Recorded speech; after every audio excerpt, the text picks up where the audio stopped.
Welcome to the State of Tech, the European edition, Tuesday, April 28, 2026.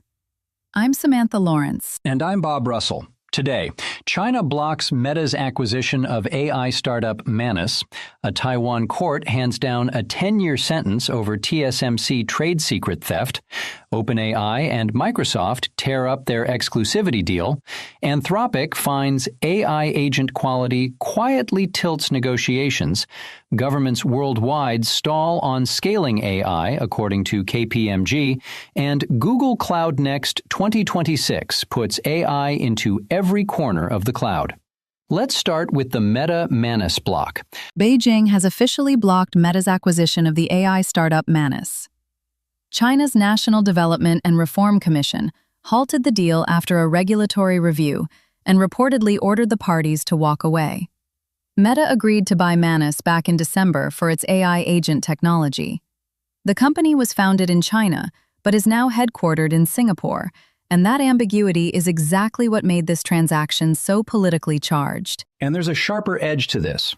Two of the Manus co-founders have reportedly been restricted from leaving China while the review plays out.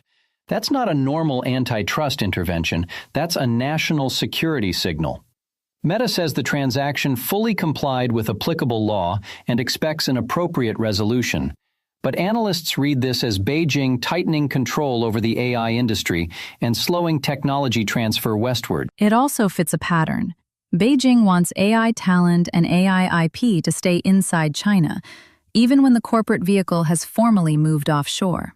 Singapore headquarters apparently doesn't insulate you if your founders, your engineers, and your training data trace back to the mainland. This effectively kills the playbook of relocating an AI company to Singapore or the UAE and then selling to a U.S. buyer. If China can claim jurisdiction through the founders, the chilling effect on cross-border AI M&A is enormous. Meta isn't just losing one deal, the entire category of acquisitions becomes more expensive and slower. For European buyers, this cuts both ways. European companies eyeing AI startups with Chinese DNA now have to assume the deal can be blocked at the last minute, even after signing. And on the other side, Brussels has its own foreign subsidies regulation and FDI screening that increasingly looks at AI as a strategic asset. Which means a Mistral or an Aleph Alpha trying to acquire abroad will face friction in three directions: the seller's home regulator, the EU's own screening, and U.S. export controls if any American technology touches the stack. AI M&A in 2026 is no longer a commercial decision, it's a geopolitical one.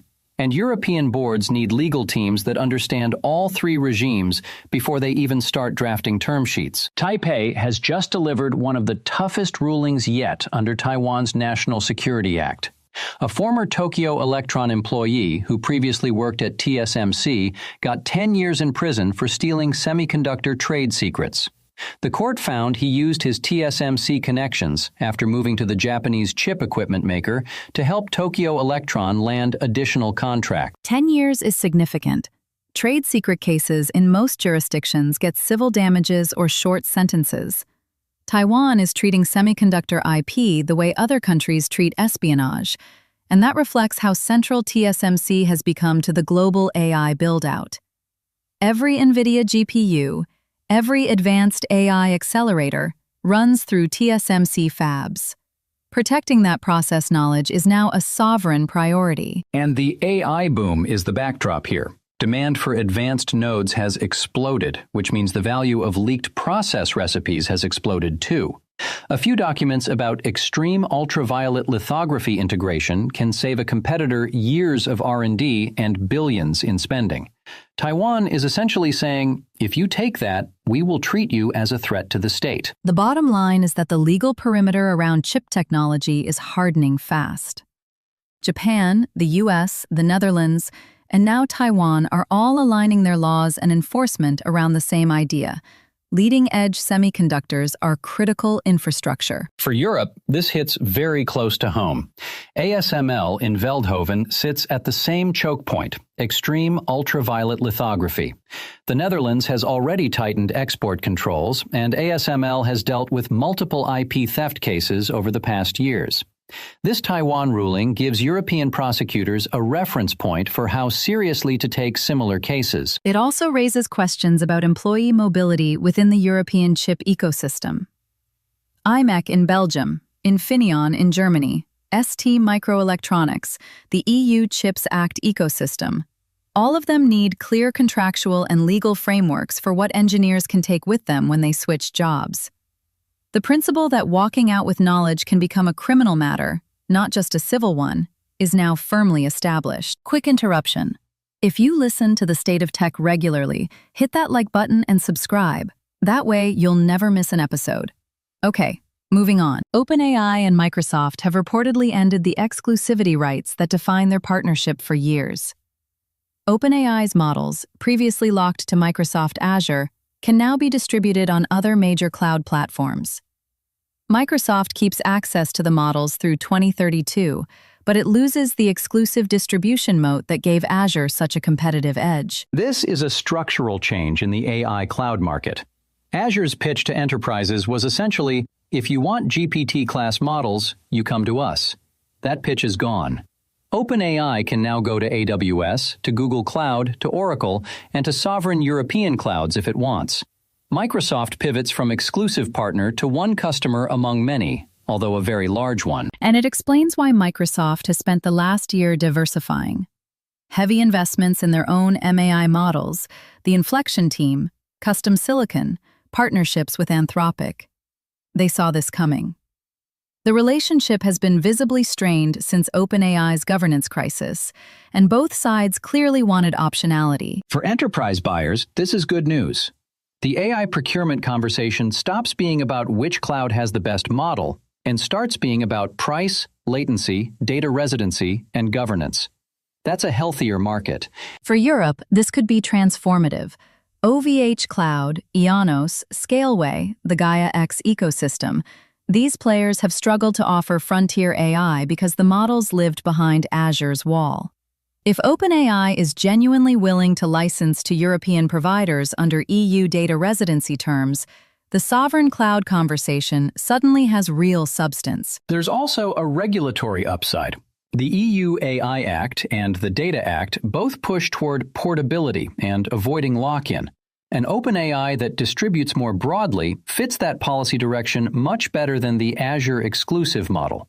European procurement officers, especially in the public sector, finally get to negotiate from a position of choice rather than dependency. Anthropic ran an internal experiment called Project Deal, where Claude models acted as autonomous buying and selling agents in a real, incentivized marketplace among employees. The result? Stronger AI models consistently delivered better commercial outcomes for their users. The unsettling part is that participants stuck with weaker agents often had no idea they were losing. That invisibility is the headline finding. In traditional markets, if you overpay for something, you usually figure it out eventually. With AI agents transacting on your behalf, the negotiation happens at machine speed, with reasoning you can't easily audit. You just see the outcome and assume it was reasonable. And it points at a new kind of inequality. If wealthier consumers and larger companies deploy top-tier agents while smaller players use cheaper models, the price gap doesn't just persist, it compounds invisibly across millions of transactions. The frontier model premium becomes a tax on everyone using the budget tier. This research moves the agentic AI conversation from hypothetical risks to concrete economic impact. We're no longer asking whether AI agents will negotiate on our behalf. They already do. The question is, who benefits and who quietly subsidizes the system? For European regulators, this is a meaningful flag. The Digital Markets Act, the AI Act, consumer protection rules, none of them currently address agent versus agent negotiation explicitly. If a small Portuguese retailer uses a basic AI agent and gets systematically out-negotiated by Amazon's frontier model, is that an unfair commercial practice? The legal frameworks aren't ready for that question. And there's a transparency angle. Europe could plausibly require disclosure of which AI agent class was used in a transaction, or mandate access to baseline quality agents the way we treat universal banking services. It sounds far-fetched today, but a year ago, so did mandatory chat interoperability, and now we have it under the DMA. KPMG's Global Tech Report 2026 for the public sector landed today, and the picture is uncomfortable. Nearly half of governments worldwide say they plan to deploy AI at scale within the next year. The reality is that most are still trapped in pilot purgatory. The ambition is loud, the execution is slow. The barriers KPMG identifies are familiar but stubborn. Departments don't coordinate. Data sits in silos that never integrate, and a huge slice of technology budgets still goes to keeping creaky legacy systems alive, rather than funding transformation. You can't run a modern AI strategy on a 1990s mainframe with a chatbot bolted on top. And the talent gap matters too. Government salaries can't compete with private sector AI roles, so the people who could actually scale these projects end up at hyperscalers or AI labs. That leaves civil services dependent on consultants, which is expensive and rarely builds lasting capability. When a bank can't scale AI, shareholders complain. When a government can't scale AI, people wait longer for benefits, healthcare appointments, asylum decisions, tax refunds. The stakes are different, and the patience for failure is shorter. European governments face an extra layer here. They're not just scaling AI, they're doing it under the EU AI Act, which classifies many public sector uses, like welfare or migration, as high risk. Compliance documentation, conformity assessments, fundamental rights impact assessments, that all sits on top of the basic integration challenge. And there's the digital sovereignty thread. Member states want to use European cloud and European models where possible, which is politically right, but technically harder because the tooling ecosystem is less mature. Estonia and Denmark are showing it can be done, but they're small and digitally native. Replicating that in France, Germany, or Italy at federal scale is a much bigger lift.